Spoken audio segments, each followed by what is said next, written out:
Hello everyone and welcome to the Ben 10 Retrospectives, and this week we're going to be talking about the first episode of the first series, and then there were 10.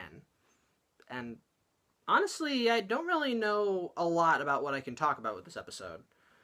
And mostly because it's the first episode of the series, and it's pretty much how most people are familiar with this, how most people were introduced or familiarized with the show, and it has been revisited and talked about before.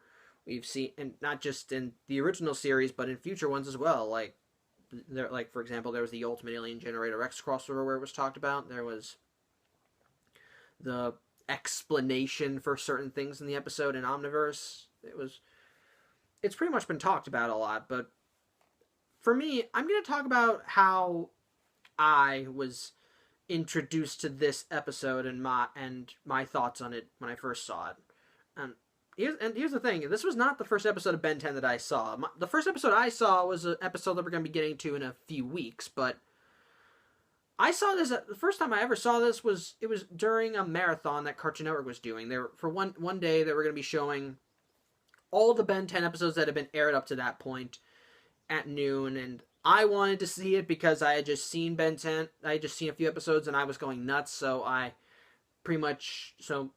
me and my mom, I got my mom to sit down and watch it with me, and we were able to watch the first show, and we were able to watch the episodes, and she thought it was good, and I liked the episodes, but my general reaction to the first episode was I actually thought it would have been more. I mean, I did not dislike the episode. I liked it, but after I saw it, I was genuinely thinking, well, is there going to be more? Because I kind of thought that there was actually going to be more to it than what was shown. I mean, even back then, I did not think the episode sucked. I thought it was good.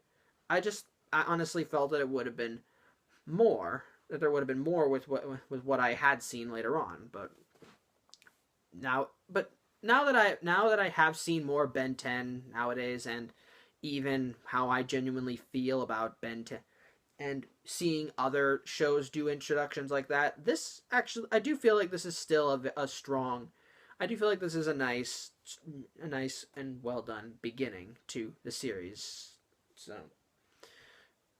First off, I'm going to list what I felt worked in it and what it did well. First off, I think it does well in setting up all the things that would make a good superhero story. Like, we first establish what kind of a character Ben is. He's pretty much just a good-natured goof. He does have an attitude like some kids have, and he does, and of course, and he is sort of a smart aleck, and he is a smart aleck. But we also see that he has a good heart, as evidence when he tries to help. So when he tries to help a kid outside who's being bullied and fails, of course, and winds up failing.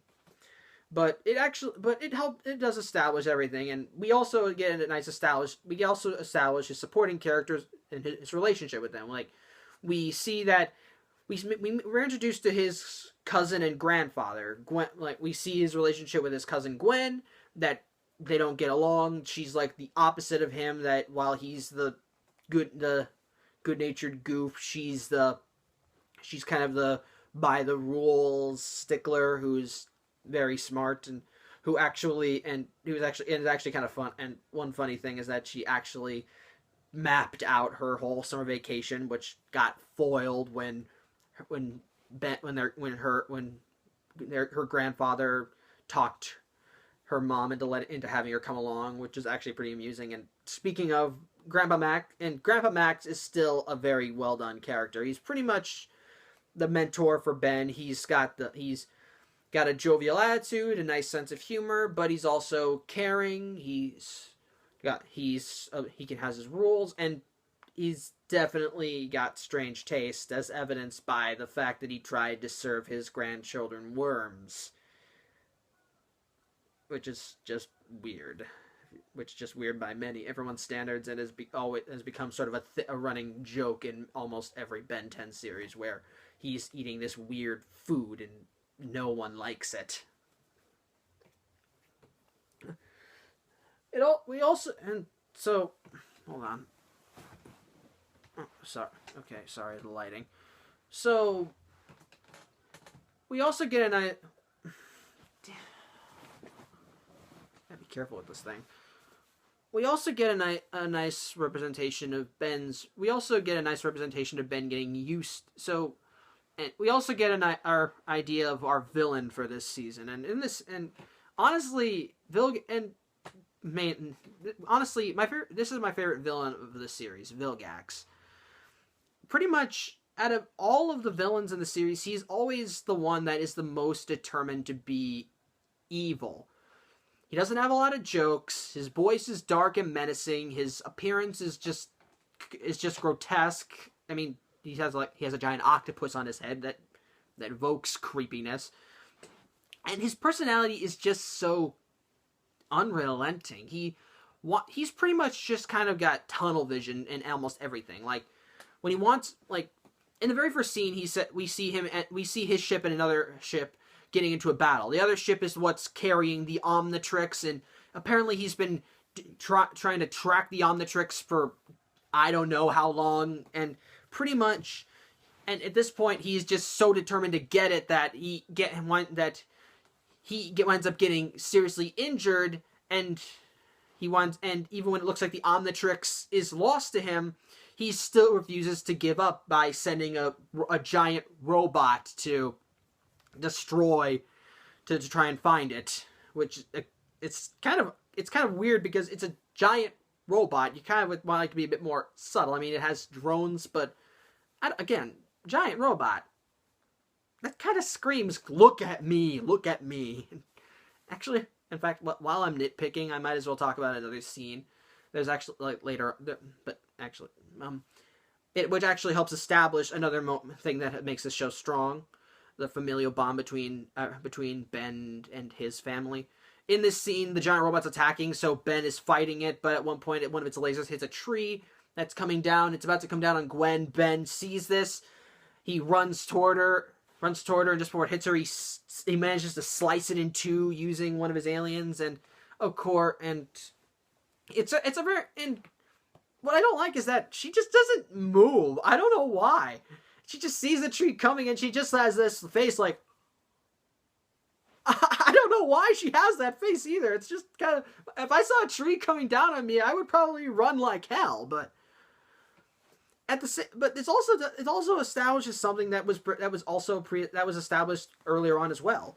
Ben and his tie to his family, and it's obvious that they are a very strong family. Like earlier in the scene, like earlier on, Ben winds up accidentally starting a forest fire when he finds the Omnitrix and becomes Heat Blast for the first time, and Max and Gwen are originally going to report it, but when they remember Ben is out there, they immediately grab fire extinguishers and go off to find and save him. It's actually it's a nice thing because it shows just how strong and connected they are as a family, and what they're willing to do for each other. Like, Ben, they rush into a forest fire to save Ben. Gwen saves Ben from a robot by slamming its head in with a shovel, and Ben rushes to Gwen when she's about to be. It's nice because it establishes just what sort of a family they are. And it's rather nice. And speaking of, I like their interactions with each other, but I like seeing Ben and Gwen just kind of feuding. It's not because it feels natural, like, because they're both 10, they're both acting like children, and despite Gwen's intelligence, she is annoyed by Ben, and Ben is annoyed by her know-it-all attitude. But it's actually very nice, and it also works for some humor, which this show actually is. And this episode has some good moments, like when Gwen pulls out the chart, when Ben fails to stop the bullies from hurting this kid.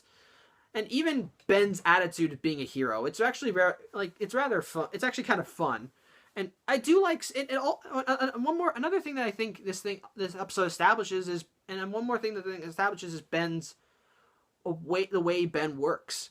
Like, here in the beginning, we don't see Ben. We see Ben of course, not knowing how to use his aliens or what to do, but he still is just trying to figure. But he ends up working with what he has and actually does do well. Like when he starts the fire, his grandpa recommends starting another fire to snuff it out, which I have no idea if that actually works. I don't think so. Someone please correct me if I'm wrong. But it actually is creative. We see him working well as Wild Mutt when he's attacked by drones. And even as Diamond Head, he doesn't know all of his abilities. He knows he can sharpen his hands, but he sees that the robot's lasers can be reflected off of him, and so he uses that to his advantage to stop him. It's actually very nice because it shows how Ben works, that he can, and that while he does like his shows of power, he can be creative with what he has. And speaking of that, one more, and that's actually another thing I like to talk about. This show actually has this show still has very good action scenes. The scene where Ben is fighting against the drones or going up against this giant robot, they're actually very well done. They take advantage of what is being done, how it's being done, and what their characters know. It's actually very well done. It's very strong. It's actually it's very nice, and it's consistent throughout the series. So I think that's pretty much all I can say. It's not back when I was a kid, I thought this was a good episode, but it could have been better. But nowadays, I think it's still a perfectly nice beginning. It establishes our hero, his powers, and his main characters. Establishes the villain that we'll be facing, and it establishes how he works, and even establishes how